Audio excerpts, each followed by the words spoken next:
நான் யார் மேலேயாவது கோபமாக இருந்தா நான் இன்றைக்கி எனக்கு மன்னிக்க கிருபை கொடுங்கப்பா. நான் யார்ட்டையும் நீ சண்டை போடக்கூடாதுப்பா. வீட்டில் நான் எதையும் தேவையில்லாமல் பேசக்கூடாது ஆண்டவரே. என்ன காரியம் இருந்தாலும் பரவாயில்ல, நீங்கள் கத்தட்டு தான் சொல்கிறீங்க. பக்கத்தில் இருக்கிறவங்ககிட்ட கூட நீங்கள் சொல்லணுங்கிற அவசியம் இல்லை. அவங்களுக்கு கூட கேட்க வேண்டாம், உங்கள் இருதயத்தில் சொல்லுங்கள். ஏன்னா அநேகருக்குள்ள நிறையா கேள்விகளோடு தான் இந்த இடத்துல உட்காந்துருக்குறீங்க. அநேகர் உள்ளத்தில் பாரத்தோடு தான் உட்காந்துருக்குறீங்க. இத்தனை வருஷம் தேடுறேனே, இத்தனை வருஷம் சர்ச்சுக்கு போகிறேனே, இத்தனை வருஷம் பைபிள் படிக்கிறேனே, ஆனால் ஏன் என் வாழ்க்கையில் எப்படி இருக்குது?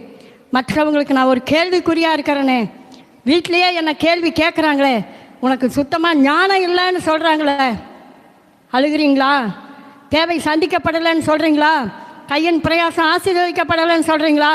உபாகம் 31:8 பிரகாரம் எனக்கு முன்னாடி நீங்கள் போங்கப்பா, ரெண்டாவது ஏன் கூட இருங்கப்பா.